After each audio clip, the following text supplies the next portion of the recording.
ओम शांति। मैं आत्मा अचल स्थिति के सिंहासन पर विराजमान हूँ।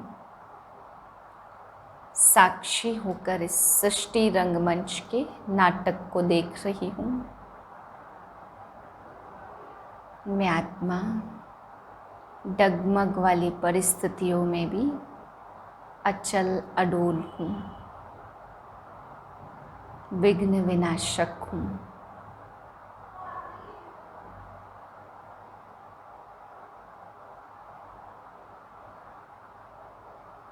थोड़ी देर अपने मन को बिल्कुल शांत कर दें। एकदम बिंदी रूप में स्थित हो जाएं। कुछ भी विचार न चले। मैं आत्मा अचल अडोल स्थिर अवस्था में हूँ। इसी स्थिति में आज के महावाक्य सुनते हैं। 13/8/2021 के महावाक्य हैं। आज बाबा हम बच्चों को समझा रहे हैं कि बच्चे, मैं तुम्हें ऐसी ड्रिल सिखलाता हूँ जिससे तुम रुष्ट पुष्ट, बाबा ने कहा, निरोगी बन जाते हो सदा के लिए। फिर बाप आज हमें एक गुप्त श्रीमत देते हैं। सतगुरु बन कर के बाप सतगुरु की श्रीमत दे रहे, लेकिन बाबा कहते हैं इस श्रीमत को पालन करने में बहुत बहुत गुप्त मेहनत है, क्योंकि यह मेहनत बाहर दिखाई नहीं पड़ती। बाप कहते यह मुख्य श्रीमत है। देह सहित देह के सब धर्मों को भूल मुझ बाप को याद करो। बाबा कहते इसी श्रीमत को पालन करने से आत्मा पावन बन जाती है। फिर बाबा आज समझा रहे हैं कि भगवान उसे कहा जाता जिसकी पूजा होती है। तो बाबा कहते कि बच्चे, ये कहा जाता है ब्रह्म देवताय नमः, विष्णु देवताय नमः, और शिव के लिए कहते हैं शिव परमात्माय नमः। वह निराकार है, इसलिए उसके परमात्माय नमः कहा जाता है। फिर बाबा समझाते हैं कि तुम बच्चों को बाप मिला है, लेकिन बाप ब्रह्मा तन में आए हैं, परंतु गुप्त है। गुप्त होने के कारण उनको जल्दी से कोई पहचान नहीं पाता। इतनी पहचानने की मेहनत कर नहीं पाते हैं, क्योंकि बाबा ने कहा वो गुप्त ही रहते हैं। फिर बाबा समझा रहे कि बच्चे, तुम्हें मैं ज़्यादा कुछ तकलीफ़ नहीं देता हूँ। मैं तुम बच्चों को कहता हूँ, अगर सचखंड का मालिक बनना है तो सच्चे हो कर के, आत्मा हो कर के मुझ बाप को याद करो, और कोई तकलीफ़ तुम्हें नहीं देता हूँ। फिर बाबा समझा रहे कि मोस्ट बिलवेड शिव बाबा है। ब्रह्मा बाबा को मोस्ट बिलवेड नहीं कह सकते, क्योंकि मोस्ट बिलवेड माना अति प्यारा वह होता जो सदा पावन होता है। तो केवल एक शिव बाप ही सदा पावन है, उसको ही मोस्ट बिलवेड कहा गया।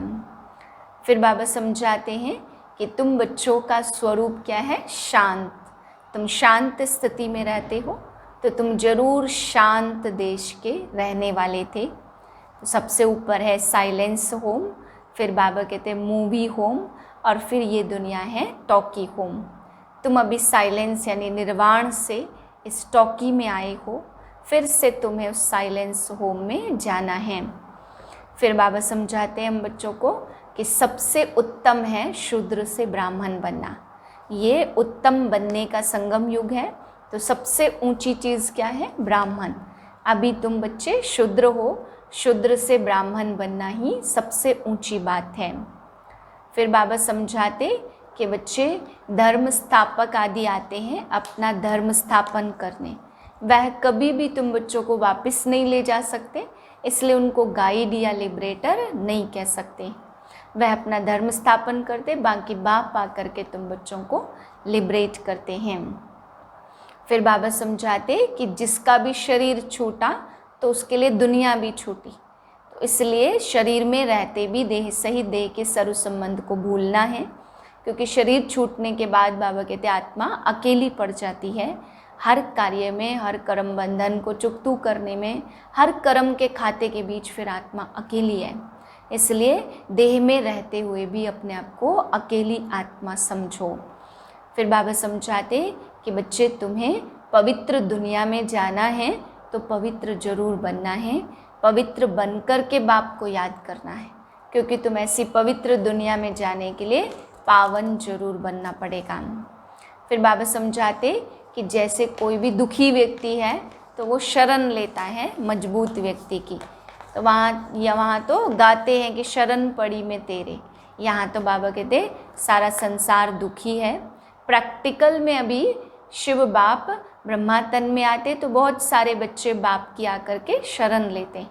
फिर बाबा कहते अगर शरण लेने वाला बच्चा होगा, घर में दुखी है, ज्ञान में नहीं चल सकते, लेकिन लगन बहुत अच्छी है, बाप से प्रेम है, सेवा से प्यार है, तो बाबा कहते हैं बाप उसको शरण भी देते हैं। तो यहाँ प्रैक्टिकल में होता, भक्ति में सिर्फ गाया जाता है। फिर बाबा समझाते शिव जयंती गाते हैं तो जरूर प्रेरणा की बात नहीं है ना। अगर प्रेरणा की बात होती तो शिव जयंती नहीं मनाते, अगर ऊपर से ही कार्य कर देते तो फिर शिव जयंती मनाने की दरकार ही नहीं है। फिर बाबा समझाते हैं कि इस ड्रामा में सब कुछ नूंद है, इसलिए तुम इतनी सहज बात समझाते हो तो कुछ की बुद्धि में वो भी नहीं आती है, बहुत क्लियर करके समझाते हो तो भी नहीं आती है। फिर बाबा कहते बच्चे इनका दोष नहीं है, यह तो ड्रामा में ही नूंद है। फिर बाबा समझाते कि इस समय तुम्हारे अंदर कोई भी विकार है, कोई भी बीमारी है, तो अंदर में महसूस होता है कि हमारे अंदर ये विकार है, ये बीमारी है। बाबा कहते ये भी महसूस होता है आधा कल्प के रोगी हैं, इसलिए ये बीमारी छूट नहीं रही है। रोगी है इसीलिए भोगी बन जाते हैं, परंतु बाप अभी तुम्हें रोगी भोगी से योगी बनाने आए हैं, तो तुम्हें बाप को याद करके अपनी बीमारियों को निकालना है। मीठे बच्चे मन मना भव की ड्रिल सदा करते रहो तो 21 जन्मों के लिए रुष्ट पुष्ट निरोगी बन जाएंगे। प्रश्न है सतगुरु की कौन सी श्रीमत पालन करने में ही गुप्त मेहनत है। उत्तर है सतगुरु की श्रीमत है। मीठे बच्चे इस देह को भी भूलकर मुझे याद करो, अपने को अकेली आत्मा समझो, आत्माभिमानी रहने का पुरुषार्थ करो, सबको यही पैगाम दो कि अशरीरी बनो, देह से देह के सब धर्मों को भूलो तो तुम पावन बन जाएंगे। इस श्रीमत को पालन करने में बच्चों को गुप्त मेहनत करनी पड़ती है। तकदीरवान बच्चे ही यह गुप्त मेहनत कर सकते हैं। ओम शांति। बच्चे बैठे हैं अपने भाई और बहनों को ड्रिल सिखलाने। यह कौन सी ड्रिल है? इसमें बच्चों को कुछ कहना नहीं होता। वह जो जिस्मानी ड्रिल आदि करते उसमें तो कहना पड़ता है। यह तो सुप्रीम टीचर है जो गीता का भगवान भी है, जो बच्चों को बैठ योग की ड्रिल सिखलाते। यह ड्रिल भी गुप्त है ना। ड्रिल सिखाई जाती है कि स्टूडेंट रुष्ट पुष्ट हेल्दी हो। तुम बच्चे जानते हो इस मन मना भव की ड्रिल से 21 जन्मों के लिए बहुत बहुत रुष्ट पुष्ट रहेंगे, कभी बीमार नहीं होंगे। तो यह कितनी अच्छी रूहानी ड्रिल है। बाप समझाते हैं मन मना भव, इसमें कहने की भी दरकार नहीं है, सिर्फ समझाया जाता अपने को आत्मा समझो, आत्माभिमानी भव। भव का अर्थ ही है कि तुम बाप को याद करो तो एवर हेल्दी बन जाएंगे। कल्प पहले भी हम इस रूहानी ड्रिल से एवर हेल्दी बने थे। रूहानी ड्रिल रूहानी बाप परमपिता परमात्मा शिव ही सिखलाते हैं। भगवान तो उनको कहा जाता जिनकी पूजा भी होती है। शिवाय नमः भी कहते, ब्रह्मा देवताय नमः और शिव परमात्माय नमः कहते। यह ड्रिल कोई जिस्मानी मनुष्य नहीं सिखलाते, ऐसे कि तुमको यह ड्रिल ब्रह्मा ने सिखाई है, नहीं। भल ब्रह्मा कुमार कुमारियाँ कहलाते हो, परंतु चिट्ठी भी लिखते हो शिव बाबा केयर ऑफ ब्रह्मा, वह तो गुप्त हो गया ना, लेकिन मनुष्यों को कैसे पता पड़े? ब्रह्मा तो प्रजापिता हैं, तो सारी दुनिया उनके बच्चे हैं। ड्रिल सिखलाने वाला तो निराकार बाप है। वह गुप्त और गुप्त होने के कारण मनुष्यों को समझने में भी डिफिकल्टी होती। ब्रह्मा को तो भगवान नहीं कहा जाता, यहाँ नाम ही दिखाते ब्रह्मा कुमार कुमारियाँ, अर्थात ब्रह्मा की संतान। पारलौकिक परमपिता परमात्मा ब्रह्मा द्वारा रचते तो गोया सुप्रीम सोल की रचना हुई ना। बाप कहते तुम्हें और कोई तकलीफ नहीं दी जाती, तुम अपनी उन्नति चाहते हो, सचखंड के मालिक बनने चाहते हो, तो सचखंड स्थापन करने वाला तो एक सत्य बाप है, उसे याद करो। गॉड फादर के लिए ही कहेंगे ना। कहते हैं वह आते लिबरेट करने के लिए, कोई बड़ा टीचर तो कोई छोटा टीचर। अब तुम्हारा इम्तहान लेने की कोई दरकार नहीं है, क्योंकि तुम जानते हो हम कितना समय मोस्ट बिलवेड बाप को याद करते हैं। ब्रह्मा कोई मोस्ट बिलवेड नहीं है, बिलवेड मोस्ट वह है जो सदा पावन है। तुम जानते हो सबसे प्यारा कौन है? मनुष्य परमात्मा को ही याद करते, हे दुखहर्ता सुख करता। उसको लिबरेटर भी कहते, अर्थात दुखों से मुक्त करने वाला। तो बच्चों को अपना पुरुषार्थ करना है ड्रामा प्लान अनुसार। यह दुनिया पावन होनी है जरूर, और पावन दुनिया बनने के लिए आग जरूर लगनी है। विनाश होने बिगर दुनिया पावन बन नहीं सकेगी। यह है रुद्र ज्ञान यज्ञ। रुद्र और शिव कोई फर्क नहीं है, परंतु शिव नाम है मुख्य, बाकी तो अपनी अपनी भाषा में अनेक नाम रख दिए हैं। बाप कहते बच्चे तुम एकदम ऊंच बाप के घर चले जाएंगे। तुम इस समय त्रिकालदर्शी बन रहे हो। शांति धाम सबको प्यारा लगता है ना। मूवी धाम में ज़्यादा रहने का नहीं है, शांति धाम में तो बहुतों को रहना होता, और कोई स्थान नहीं है। आत्मा जब बाप को और घर को याद करती है तो ऊपर में याद करती है। बीच के धाम को तो तुम्हारे सिवाय और कोई जानते नहीं है। मनुष्यों को तो इतना ज्ञान ही नहीं है, सिर्फ कहते ब्रह्मा विष्णु शंकर सूक्ष्म वतन में रहते हैं, बाकी उन्हों के ऑक्यूपेशन का पता नहीं है। 84 जन्म लेते हैं तो ब्रह्मा सो विष्णु और विष्णु सो ब्रह्मा है। यह है लीप युग। शूद्र से ब्राह्मण बनना सबसे उत्तम है। ब्राह्मण बनते हो तो दादे का वर्षा लेने के हकदार बनते हो। बाप बच्चों को कहते बच्चे सदैव मन मना भाव। बाप का मैसेज सबको देते रहो। बाप को कहा ही जाता मैसेंजर, और कोई भी मैसेंजर अथवा पैगंबर नहीं है। वह तो आकर अपना धर्म स्थापन करते। पैगंबर सिर्फ एक ही है, वही आकर तुमको पवित्र बनने का पैगाम देते हैं। वह आते हैं धर्म स्थापन करने, वह कोई वापस ले जाने वाले गाइड नहीं है। वह तो एक ही सतगुरु सदगति करने वाला है, सच बोलने वाला, सच्चा रास्ता बताने वाला तो एक ही परमात्मा शिव है। बाप कहते बच्चे शरीर छूटा तो सारी दुनिया छूट जाती है। मित्र संबंधी याद नहीं पड़ेंगे अगर आत्म अभिमानी बनो तो। हम आत्मा हैं, हम चले जाएंगे बाप के पास। बाप राय देते तुम मेरे पास कैसे आ सकते हो। यह बाबा भी नामी ग्रामी हैं, हूँ बहु कल्प पहले मुआफिक। जब विनाश होगा तो सब आत्माएं शरीर छोड़कर चली जाएंगी। सतयुग में जब थोड़ी आत्माएं हैं तो एक राज्य है, अभी अनेक है, फिर जरूर एक होगा ना। यह ज्ञान सारा बुद्धि में सिमरण करना है।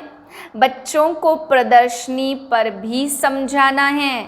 जब न्यू दिल्ली थी तो नया भारत था, एक ही देवता धर्म था, आदि सनातन कोई हिंदू धर्म नहीं था।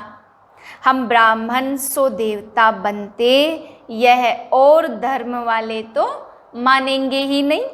बाप कहते बच्चे तुमने 84 जन्म पूरे किए, अब फिर घर चलना है, क्योंकि बहुत थक गए हो ना। भक्ति मार्ग है ही थकने का मार्ग। बाप कहते अब मेरे को याद करो, औरों को भी पैगाम दो। देह सहित देह के सब धर्म छोड़ अपने को आत्मा समझ याद करो। अशरीरी बनो तो जरूर पावन बन जाएंगे, क्योंकि अब वापस घर चलना है, मौत सामने खड़ा है। यहाँ भी बच्चे बाप के पास सम्मुख रिफ्रेश होने आते हैं। बाप सम्मुख बच्चों को समझाते हैं कि बच्चे देह अभिमान छोड़ माँ में कम याद करो। यह पुरानी दुनिया अब खत्म होनी है। तुम एक बाप को याद कर पवित्र बनेंगे तो पवित्र दुनिया के मालिक बनेंगे। अगर मेहनत नहीं करेंगे तो फल भी नहीं मिलेगा, फिर सजा खानी पड़ेगी। तुम कमाई जमा करते रहो और दूसरों को भी निमंत्रण देते रहो। बाप कहते योग अग्नि से तुम्हारे पाप दग्ध हो जाएंगे। कल्प पहले भी यही इशारा मिला था। जब कोई दुखी होते तो ऊंच ताकत वाले की जाए शरण लेते हैं ना। बाप कहते इधर स्थापना और उधर विनाश की तैयारी है। बाकी प्रेरणा से काम कैसे चलता। टीचर को कहेंगे क्या कि हम आपकी प्रेरणा से पढ़ लेंगे। जयंती तो सभी आत्माओं की होती है, अपवित्रता का नाम निशान नहीं है। यह है विषय सागर। कितना क्लियर समझाया जाता तो भी किसकी बुद्धि में नहीं आता।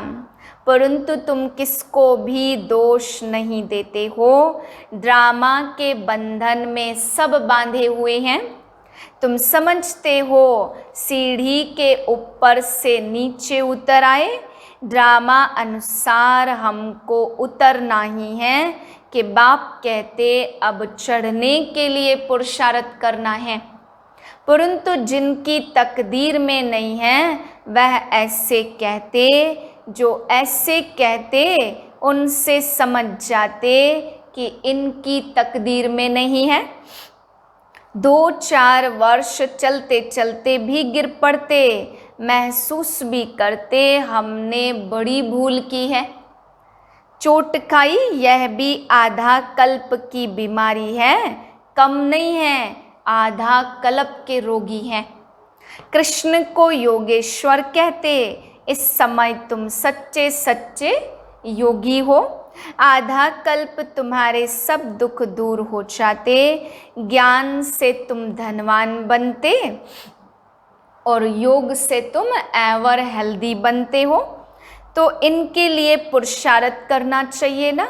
अच्छा, मीठे मीठे सिकिलधे बच्चों प्रति माता पिता बाप दादा का याद प्यार गुड मॉर्निंग। रूहानी बाप की रूहानी बच्चों को नमस्ते। हम रूहानी बच्चों की रूहानी बाप को नमस्ते। धारणा के लिए पहली पॉइंट, पावन बनने के लिए अशरीरी बनने का अभ्यास करना है। सबको पैगाम देना है कि एक बाप को याद करो। देह सहित सब कुछ भूल जाओ। दूसरी पॉइंट, योगेश्वर बाप से योग सीख कर सच्चा सच्चा योगी बनना है। ज्ञान से धनवान और योग से निरोगी एवर हेल्दी बनना है। वरदान है, कल्याण की वृत्ति और शुभ चिंतक भाव द्वारा विश्व कल्याण के निमित्त बनने वाले तीव्र पुरुषार्थी भव। तीव्र पुरुषार्थी वह है जो सभी के प्रति कल्याण की वृत्ति और शुभ चिंतक भाव रखे। बल कोई बार बार गिराने की कोशिश करे, मन को डगमग करे, विघ्न रूप बने, फिर भी आपका उसके प्रति सदा शुभ चिंतक का अडोल भाव हो। बात के कारण भाव न बदले। हर परिस्थिति में वृत्ति और भाव यथार्थ हो तो आपके ऊपर उसका प्रभाव नहीं पड़ेगा। फिर कोई भी व्यर्थ बातें देखने में ही नहीं आएंगी। टाइम बच जाएगा। यही है विश्व कल्याणकारी स्टेज। स्लोगन है, संतुष्टता जीवन का श्रृंगार है, इसलिए संतुष्ट मणि बन संतुष्ट रहो और सर्व को संतुष्ट करो। ओम शांति।